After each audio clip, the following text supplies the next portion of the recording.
Hi friends, welcome to Dakshiniya Home. இன்னைக்கு வந்து ஒரு முக்கியமான கோவில் தாங்க ஷேர் பண்ணியிருக்கோம். ஸோ வீடியோ ஸ்கிப் பண்ணாமல் ஃபுல்லாக பாருங்கள். எங்கே போயுமே வந்து எந்த ஒரு மாற்றமும் கிடைக்கல, லைஃப்பில் வந்து ஃபுல்லாக நெகட்டிவ்ஸாக நடக்குது அப்படின்னு ஃபீல் பண்ணுறோம். கண்டிப்பாக ஒரு தடவை இங்கே போயிட்டு வாங்க. பழனிக்கு பக்கத்தில் இருக்க கனகன்பட்டி சித்தர் கோயில் தாங்க. ரொம்பவே சக்தி வாய்ந்த கோயில். நிறைய பேர் இப்போ வந்துட்டு போயிட்டுருக்காங்க. இது ஒருத்தவங்க சொல்லி தான் வந்து நாங்களுமே போயிருந்தோம். ஜீவ சமாதி அடைஞ்ச இடம் தான், ரொம்பவே பவர்ஃபுல்லான இடம். நிறைய பிரபலங்களும் இப்போ வந்துட்டு போகிறாங்க. இது வந்து பார்த்திங்கன்னா அவர் வச்ச மரம் தான். இங்கே வந்து வேண்டிக்கிட்டு நம்ம கல் இந்த மாதிரி அடுக்கி வச்சோம்னா சீக்கிரமாகவே வந்து வீடு கட்டுறதுக்கு எல்லாமே ரெடி பண்ணணும் அப்படின்னு சொல்லிட்டு சொன்னாங்க. நாங்களுமே அந்தமாதிரி பண்ணிவிட்டு அங்கே சுற்றி வந்து அவர் தங்கியிருந்த வீடுமே எங்கள் பக்கத்தில் இருக்கும். அந்த லேட்டான டைம் போனதுனால வந்து பார்த்திங்கன்னா அது க்ளோசிங் ஆகிடுச்சு. போகிறதா இருந்தால் ஒரு ஈவினிங் 6 o'clock போயிடுங்க. மார்னிங் எல்லாமே ஓப்பனில் தான் இருக்கும். அதுக்கப்புறம் வந்து க்ளோஸ் பண்ணிடுவாங்க. போயிட்டு சாமியை நல்லா தரிசனம் பண்ணிட்டு வாங்க.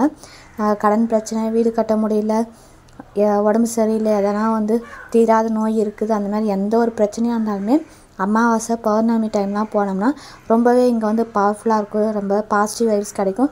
கண்டிப்பாக லைஃப்பில் சேஞ்சஸ் கிடைக்கும், நிறைய மாற்றங்கள் கிடைக்கும்.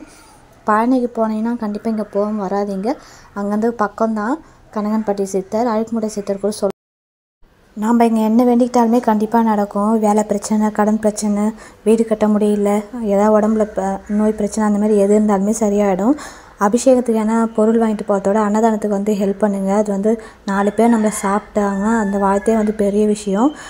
பௌர்ணமி டைமில் அமாவாசை டைம்லையும் போனோம்னா அது ரொம்பவே சிறப்பான விஷயம்னு சொன்னாங்க அங்கே வந்தவங்க. உடம்பு சரியில்லாதவங்க அந்த டைமில் போய் அங்கே ஸ்டே பண்ணிவிட்டு காலையில் குளிச்சுட்டு சாமியை கும்பிட்டுட்டு வருவாங்களாம். அப்படின்னா சீக்கிரமாக அதெல்லாம் சரியாயிடும்னு சொன்னாங்க.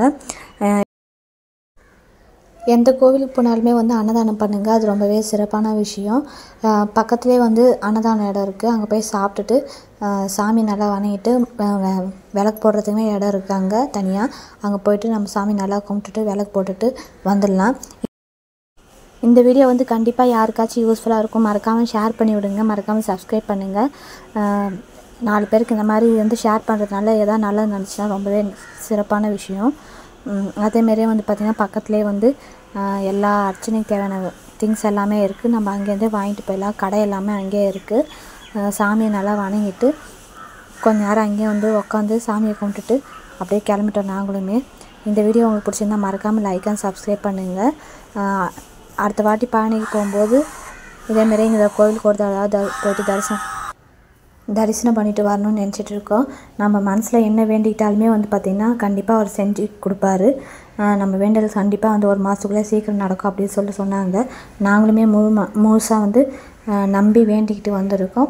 வெளியே வரும்போது பார்த்திங்கன்னா நிறையா சின்ன சின்ன கடைகள் இருக்கும். நம்ம அங்கே வந்து தேவையான திங்ஸ் எல்லாம் வந்து பர்ச்சேஸ் பண்ணிக்கிட்டு அப்படியே வந்து அங்கேருந்து கிளம்பிட்டோம். இந்த வீடியோ பிடிச்சிருந்தா மறக்காமல் லைக் அண்ட் சப்ஸ்கிரைப் பண்ணுங்கள். தேங்க்யூ ஃபார் வாட்சிங் ஃப்ரெண்ட்ஸ்.